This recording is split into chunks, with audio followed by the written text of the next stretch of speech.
Hey guys, Alex here from Homeschool of BEL-AIR. On today's video, I was going to give you guys a quick flip through and show you guys how I use my reading journal. Okay, so on this side here, I have my kids' 3 books. The 2 bottom ones are my boys, and then this top one is my daughter's, which is my original reading journal. And I wanted to share with you guys how I've created a few pages to accompany my HARCOURT Trophies language arts curriculum, and how you don't necessarily have to use it with the HARCOURT trophies if you're not using the HARCOURT trophies. So this is kind of what I want to do today, just kind of give you guys a quick little flip through and ideas as to how to use it, how I use it, and how we're just enjoying going deeper into our stories that we're reading for language arts. So here on the side, I have some of the boys' older pages. The only reason I brought these out is because this is my original journal. And I'll give you guys a flip through first so you guys can have a better understanding why I keep seeing my original reading journal. The reading journal that you see here, and this top one is the one that I have for sale on my Teacher Pay Teachers. I have had people that saw one of my other videos, and I showed my boys reading journals on those videos, and I had a few people asking me about the pages that I had in this journal. So when I mentioned my original journal, that's this one. When I mentioned the HARCOURT Trophies additional pages one, that's going to be these here. So because I had a few people asking me about those pages, I went ahead and put them for free on my Teacher Pay Teachers. So whoever purchases the reading journal, but you feel like you want the additional pages, like I said, I put them up for free so you guys can download those. So I just wanted to explain that, so in case you guys see me referring to the original one and then the one with the additional pages. Okay, so I'm going to give you guys a quick flip through of the original reading journal. This is the one that you are buying if you are to purchase a PDF. So this is my reading journal. So basically the first page is the cover page. This one just kind of gives you a little page for your student to write their name on. The second page is the book titles and the date that they read them. The way that we do it is we stick to one story for the entire week. So if we are going to read The Rainbow Fish on Monday, we do our pages based on this story. We do 4 days a week language arts. So for us, it's 4 days. So we read our story on Mondays. We stick to the same story. We talk about the story, whatever happened in the story. Me and my daughter will talk about it. And then I reread the story to her on Wednesday. And the reason I do that is because sometimes she forgets what happened in the story. So like that, we can further fill out the pages in her journal. So the way that I created this journal, it's very kindergarten to maybe 5th, 6th grade friendly, I would say.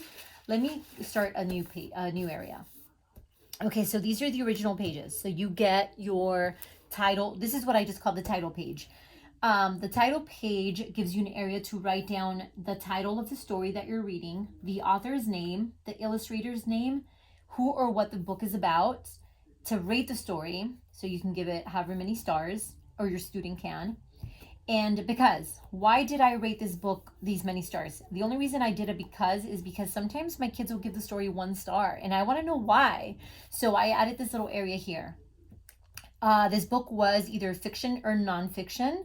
And then give me 2 reasons why you knew that from reading your story, obviously. Sometimes my kids fill this out, sometimes they don't. With Evelyn, usually I'll ask her and I'll fill it in for her. I mean, that's when it comes to all of this here, I would say. It gives you an area to draw the book cover. The second page, we focus more on the main character. So this one here, we talk more about the main character. I give her an area to draw the main character name. How would you describe the main character, and list any special traits this main character might have. The second portion of this page is my favorite part of the story. Here I give an option of drawing or writing about it. The only reason I did draw or write is because one of my boys loves to write, the other one loves to draw. So these journals, I did make them with my kids in mind. So I know, because I have 3 different kids with 3 different styles of learning, I kind of wanted to create something that would cater to all 3 of them. So again, and you'll see when I show you my son's journals, one of them rather write stuff where the other one would rather draw stuff. So that's what this part would be here. The little top area here on the next page is the setting of the story. So that's when we talk more about the setting of the story, where the story took place. So here it just says the setting of the story was, and there's a little area to write it. I knew this because, basically you could answer that with anything. I knew it because they told me in the story, or, you know, the story had a map in it, whatever it might be. It looks like this, and then it gives you an option to draw what the setting of the story was. The next part of this page is the story sequencing. This is something that we do on Thursdays, only because by Thursday is our last day that we do language arts, and I allow them to do it by memory and sequence the story. Again, they can write it in here or they can draw it. The majority of the time, my kids do draw the sequencing. Here it just says the beginning, then, and then finally. So keep it very simple.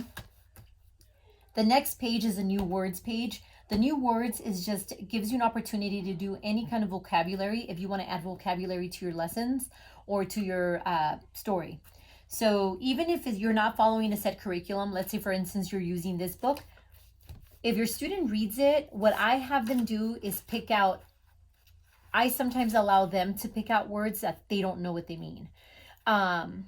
So if for some reason it's a story like this that we're doing, for instance, squeaked, if my daughter says, what squeaked? Then we go ahead and I'll take this word, I'll write in a new word, and we'll look it up and I'll explain to her what it means. And like that, that's usually how we handle the new words. I do use these journals with my HARCOURT trophies. My HARCOURT trophies does give me a list of vocabulary words, and those are usually the words that we use for this. As far as my daughter, I'm not using a language arts curriculum with her, so I do tend to go in and find vocabulary words that she might not know what they mean, and then I write them in there. That's not always the case. I don't think I have any examples of one that I might have done. I'll check.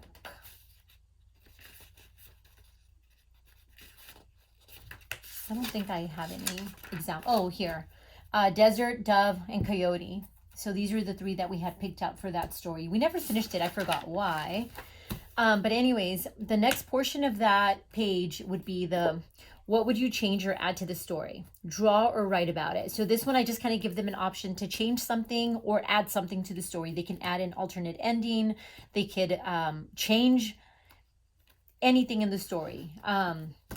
So that's a part that actually they enjoy quite a bit. And then the last page for this one would be the hunt and record. This is where I wanted to add a little bit of grammar to some of her language arts. So I ended up doing an area for the nouns, proper nouns, and adjectives. With Evelyn, this is as far as I go with grammar. And she's just now learning what a noun is.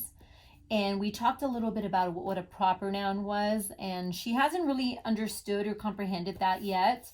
My boys were the ones that enjoyed doing this just a little bit more. And I'm almost kind of considering redoing this page so I could add it to the new, like, additional pages, but I haven't yet. And then there's the cause and effect part. The cause and effect is just what happened and why did that happen to the story. And that's basically 1 week worth of reading comprehension or reading response with whatever story that we focus on, and then we move on to the next story. These pages, I don't do them in one day. Like, let's say we're not going to read this story on Monday and do every single one of these pages on Monday. Like I said, we do one story and we stick with the story for the whole week, and we only read the story twice a week.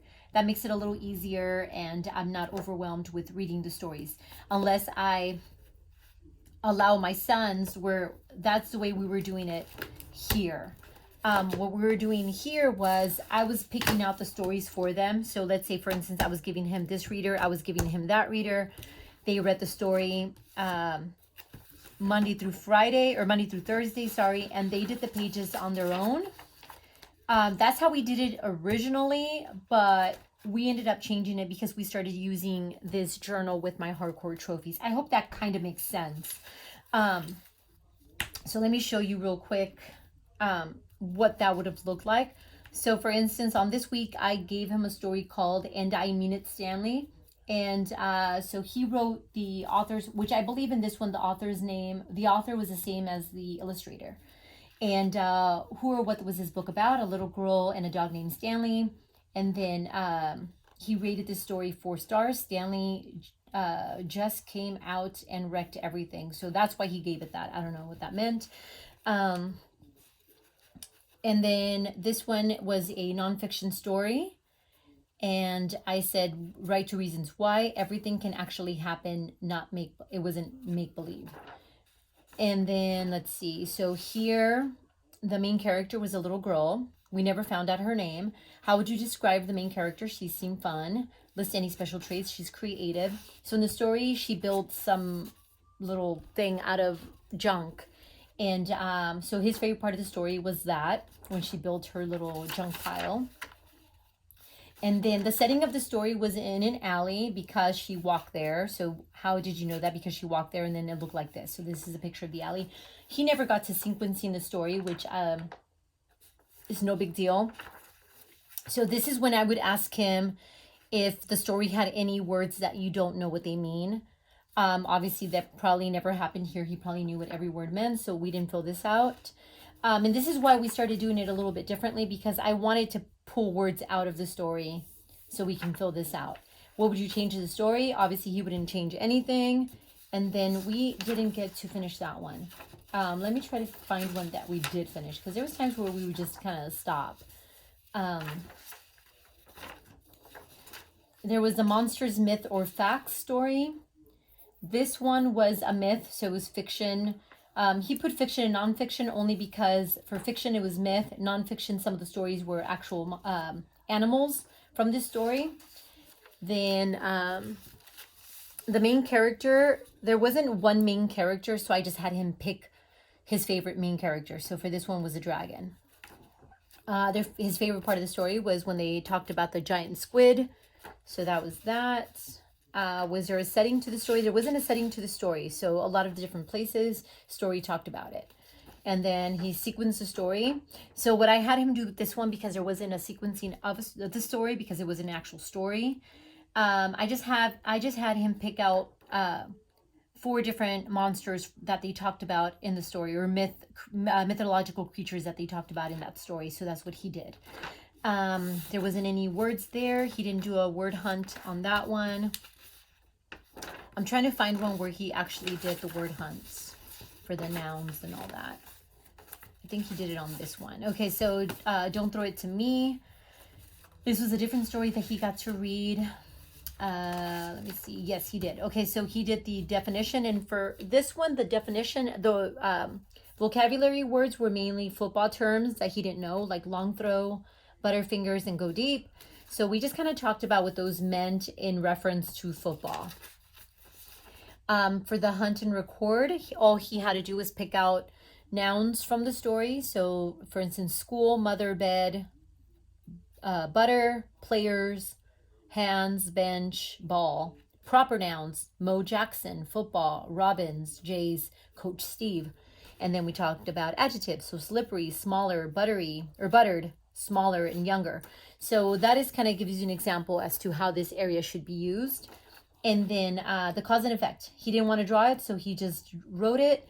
Cause and effect. He didn't give up. And what happened? He caught the ball at the end of the story, obviously. So that is kind of how we use the journal. That kind of gives you guys some ideas.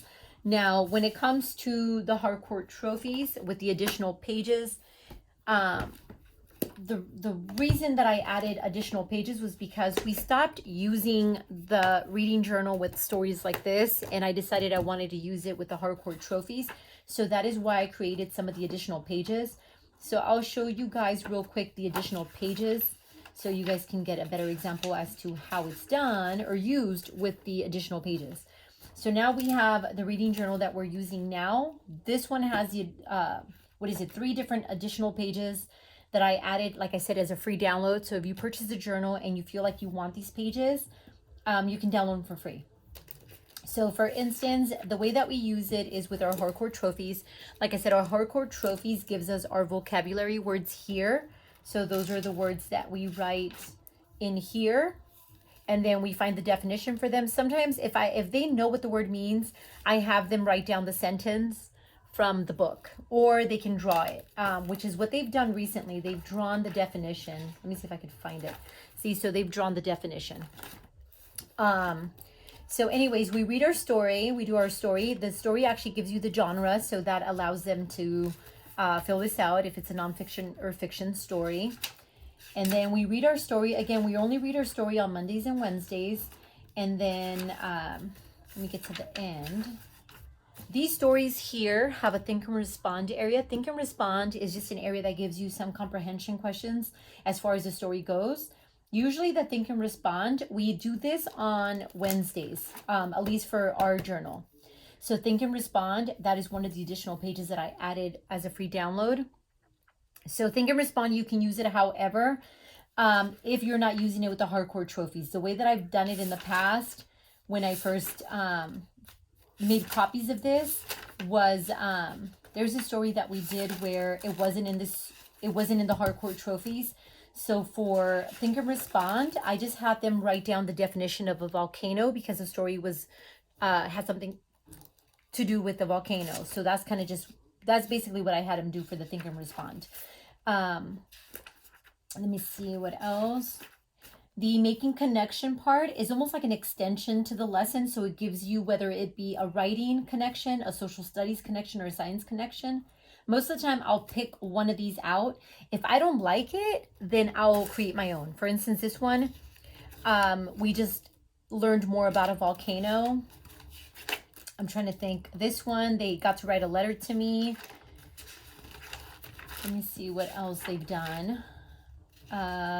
This one, I allowed them to make up, the story was about a little girl that would draw with chalk art. So I made them do something like a chalk art drawing. And then, for instance, this one, they got to draw a trail from where we live all the way to Antarctica. So they had to write basically like directions, like how would you get from Texas to Antarctica? So those are the different making connection pages. And like I said, this is one of the additional pages, the making connections. And then we have the focus skill, which is one of the other additional pages, which is this part here. So for the HARCOURT trophies, the focus skill can be anything different. So for instance, this one, we focus on narrative elements. So all I do is I read this to the kids, basically telling them what narrative elements are. And then I'll have them draw these little graphs on their little page. So for instance, this one, we learned about suffixes. That was our focus skill. So all I did was I had them draw the little graph that was here. And every week, when it comes to HARCOURT trophies, every week the focus skill is different. And then I added the cause and effect. So we just kind of go over the cause and effect. So if you notice, that's how different the journals are. Those are the additional pages. So we have, I'm going to do it as side by side. So with the original journal, you still have your title page. You still have your character page, favorite part of the story. You still have the setting. You still have the story sequencing, the new words, the what would you change or add to the story. This is where it's different. So the original journal that you can purchase on my Teacher Pay Teachers has the hunt and record page with the cause and effect.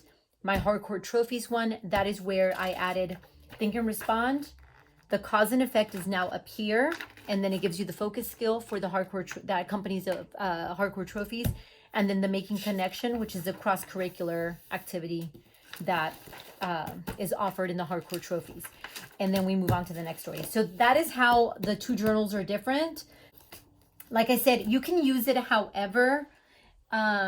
This is just how we use it, and it's just I was just kind of hoping that it gives you some ideas as to how you can use it. I feel like it's pretty open-ended, so you can basically work with it however you feel. But I just wanted to share the ways that we use it. So yeah, so I'm hoping that kind of made sense. If you guys have any questions about anything, please feel free and leave them down at the bottom. Thank you guys for watching, and we'll see you next time.